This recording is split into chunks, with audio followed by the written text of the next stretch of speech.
Olá, eu sou Cláudio Espínola e sou diretor do Instituto Morada da Floresta. E estou aqui para falar um pouquinho sobre compostagem. Compostagem doméstica, que é o ponto de hoje. Nós atuamos com um modelo de composteira doméstica, que são 3 caixas que se encaixam, uma em cima das outras.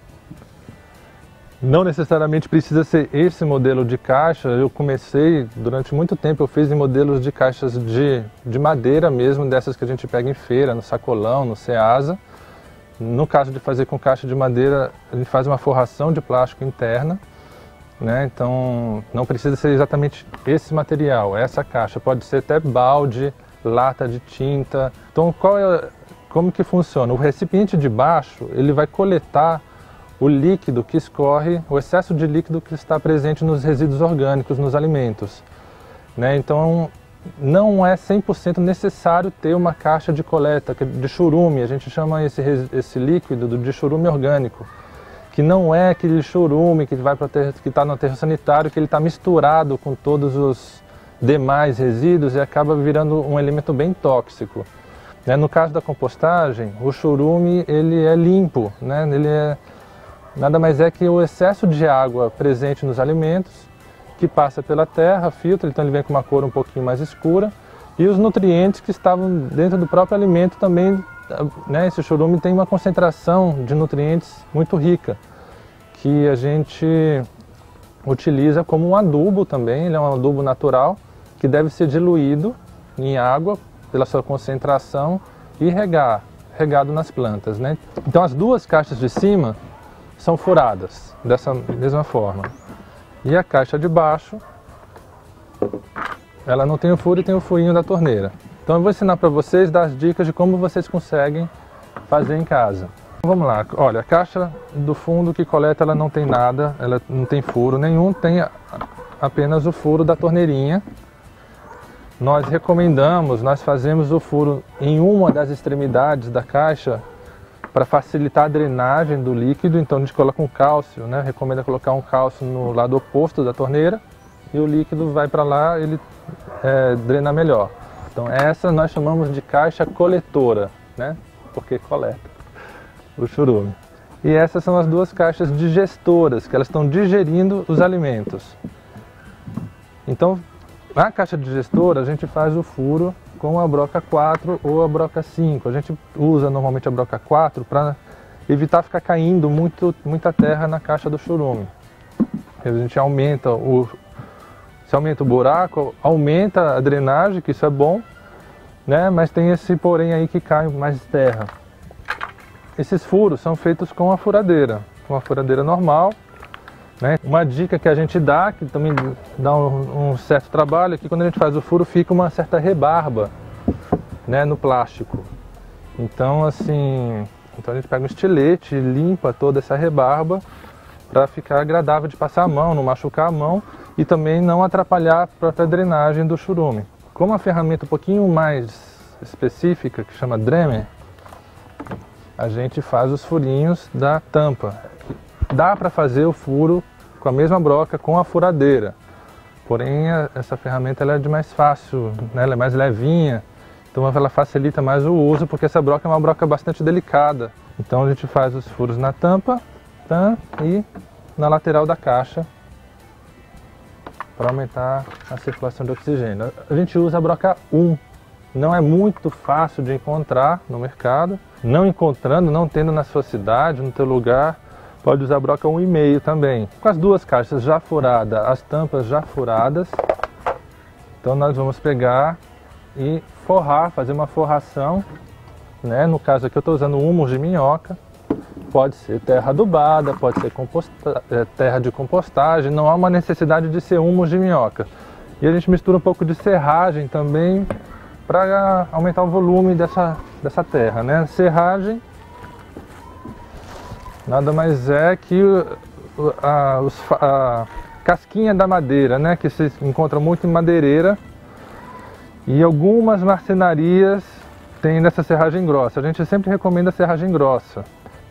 Então faz uma forração de aproximadamente 2 dedos de altura nessa caixa de baixo, na primeira caixa digestora, que ela vai ficar no meio.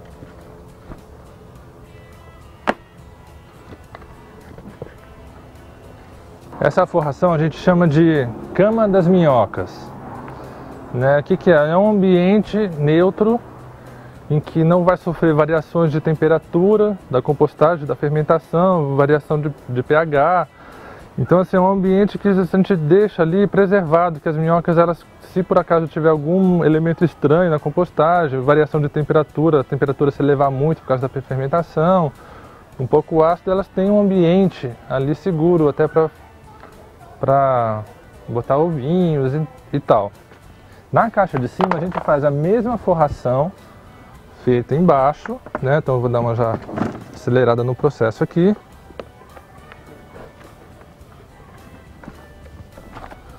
Porém, com o diferencial que aqui a gente vai colocar as minhocas, né? O humus de minhoca, normalmente ele já vem com bastante ovo de minhoca aqui.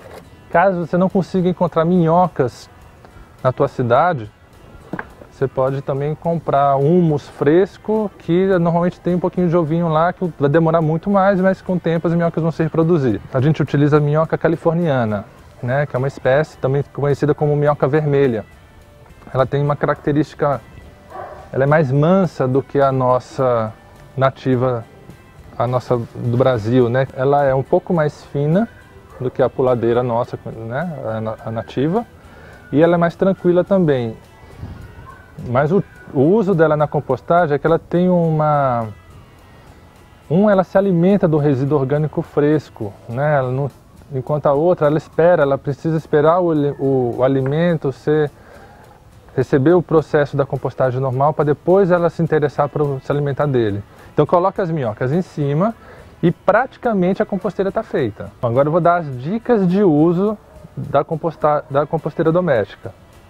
Então, o baldinho da pia é um baldinho normal que fica ali na pia e vai se colocando, vai acumulando os alimentos, né? Na hora que está fazendo almoço, fez o lanchinho da tarde, da manhã, casca de fruta, casca de legumes, enfim, alimentos gerais. A gente recomenda, não deve colocar carne, fezes de animais domésticos, cachorro, gato, tal, papéis higiênicos e óleo. Os alimentos cítricos a gente evita também colocar o limão. Porém, a laranja, né, e outros tipos de frutas cítricas pode ser colocada, porém numa quantidade em observação. A gente sugere não ultrapassar de 20% do total do que se está colocando. E alimentos cozidos também, normalmente é um tabu, que falam que não pode, que é difícil de compostar. A gente tem percebido também que em quantidades reduzidas, também não tem problema, pode colocar que a compostagem acontece mesmo assim. Na pia a gente sugere sempre ter uma tampa no baldinho, né? Porque se o teu baldinho na tua casa, na pia, ele fica aberto, porque, né, você vai jogando, tá fazendo almoço, ele tá aberto, aí você não jogou naquele momento na composteira, o baldinho pode ficar aberto, ele pode receber alguma mosca que entra no alimento ali e coloca os ovinhos. E quando coloca na compostagem, em algum momento esses ovinhos vão virar larvas. A gente sugere que coloque amontoado num cantinho, né? Que não espalhe esse resíduo pela caixa inteira.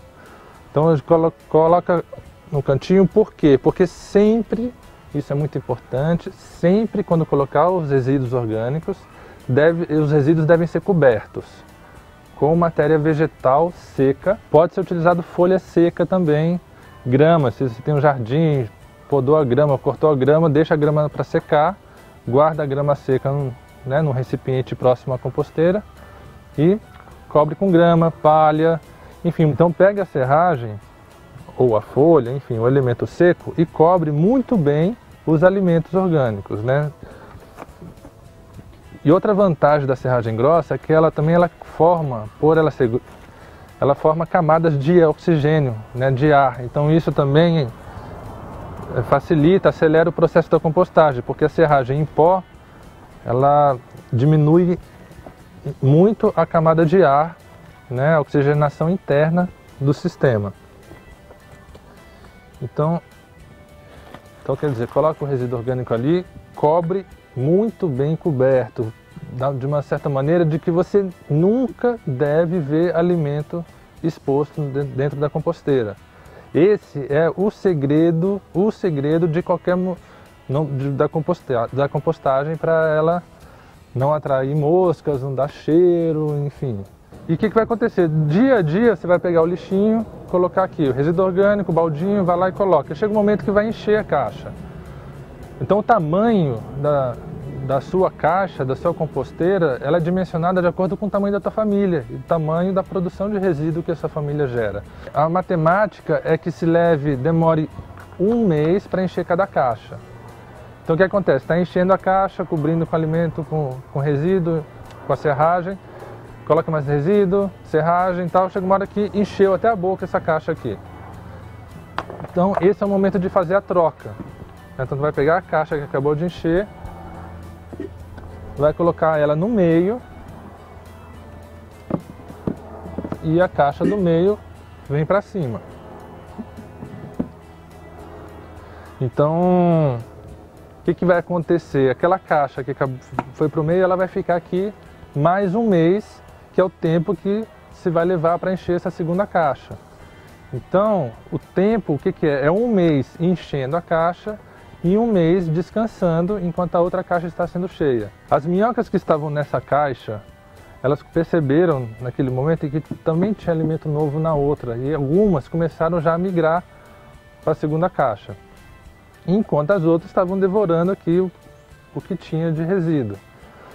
Então, aos poucos, o próprio movimento natural das minhocas vão fazer essa migração de uma caixa para outra e popular as duas caixas.